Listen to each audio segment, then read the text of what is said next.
we had an honest conversation in one of our staff meetings, and the question that I posed to the teachers was, if we didn't mark any more books, would it make any difference to any of the children between now and the end of the year, which is about 12 weeks?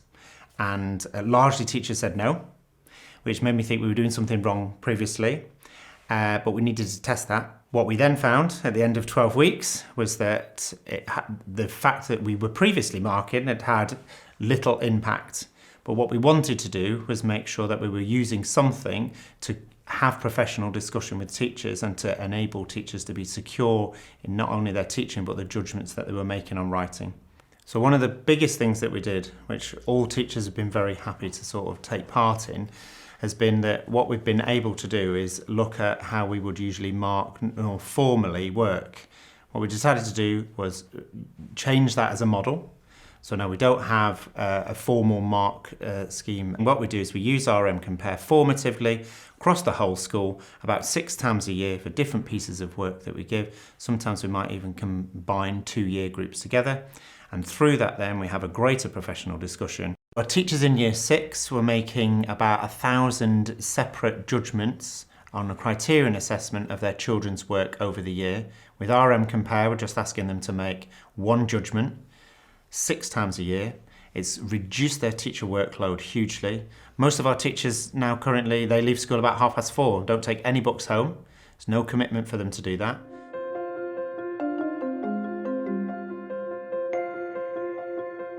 For about the last 6 years, we've been doing local partnership moderation with about 9 other schools. And what struck us about that was, the first thing was that it was taking a long time to get everybody together logistically. The solution that we were looking for was something that was a valid way of assessing writing, which cut down on the amount of time it would take to get everybody together, but gave us a really good idea about what the standard of writing looked like across the partnership. Children were to watch a video and then respond with a narrative. We sent out some instructions with how each school was going to administer each test. That made sure that there was parity between all of the schools and it was an equal and fair level playing field. We gave each school a week then to do the writing assessment, and then we gave them a week to do the judgments. Once each school has uploaded all of their scripts, what happens then is they receive an email with a link. When they open that link, that's each individual teacher's judgment page. And then they're asked to take part in the judgment by making a comparison of which piece of writing is best, given 2 pieces of writing on their computer. We can get report back to schools with anonymised data. Schools can compare where their children sit, both within the school and also against the other schools that have been part of the project. Feedback from the schools have been really positive. The biggest thing that schools have really enjoyed is the fact that children can write expressively, and it gives a much more authentic feel to a writing assessment. I found it very easy to collaborate with other schools. By just inputting the work into the system, it was a very easy process, and then actually going through and comparing was very simple. And it was quite interesting to see, sometimes you'd see a piece of your own children's work come up, and that was very useful then to have a direct comparison. The children really enjoyed being part of the process of this assessment. They didn't really feel like it was anything out of the ordinary. We put a stimulus on the board, we set the scene of a piece of writing, and so they're used to doing that. I think the children found it a very comfortable experience. And same for me as a teacher. I didn't find that it was much beyond what I would normally do in the classroom. Whether you're a class teacher in year 1 or in year 6, what you'll do is you'll use RM Compare to look at a range of work in years 2, 3, 4, 5 or 6. And through that then, what we've been able to do is have a really focused CPD session with the teachers where we just concentrate on what writing looks like. We are able to use this software to have more frequent assessments over the year, and not just in year 2 and in year 6, but across every year group in the school and every child in the school, which is different from the kind of national assessment that we have to do for their writing, where everything kind of comes to a head at the very end of the year. And if the children don't have the evidence then, it's very difficult to award them a certain standard, whereas this will give them lots and lots of opportunities to kind of do their best piece of writing over the year. So another thing is that when you're looking at children's work from an outsider's perspective, it's often quite difficult to know really for sure how independent that work has been. So what kind of scaffolds and models the children have had during the lesson that's led to that piece of independent writing. and or kind of teacher intervention during the lesson, things like that. Whereas with this, you have a script, all the teachers are following the same script, so you know that that's been kind of adhered to. And actually, because they're writing the same piece from the same script, it would be very evident in their writing if it had been scaffolded in a particular way. So this software and the script in the way that it is for the teachers really helps that kind of guidance on what makes a piece of work independent.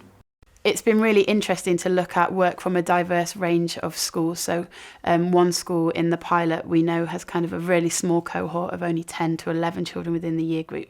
Comparing that to ours of 59 children of a very diverse background, it's been really interesting to see the similarities and differences in their writing the same piece of work and kind of where our strengths lie and their strengths lie, and comparing those. That's been really helpful. We've assessed across a range of writing genres. We can see which children actually score really highly in, for example, letter writing, but then some children who've scored highly in that have then scored quite low in something like a narrative. So that's been really good to see the strengths of the children in our class, and that means that I can then plan when we're planning new English lessons to work with some of those children more specifically. So it's been really clear from the comparative assessment what those children need and where their strengths lie. Now we've come to the end of the year and I'm making my individual judgments for the national standards. So I can use these pieces we've done as truly independent work and as really good descriptors to say where I think they are, and I found that incredibly helpful at the end of the year.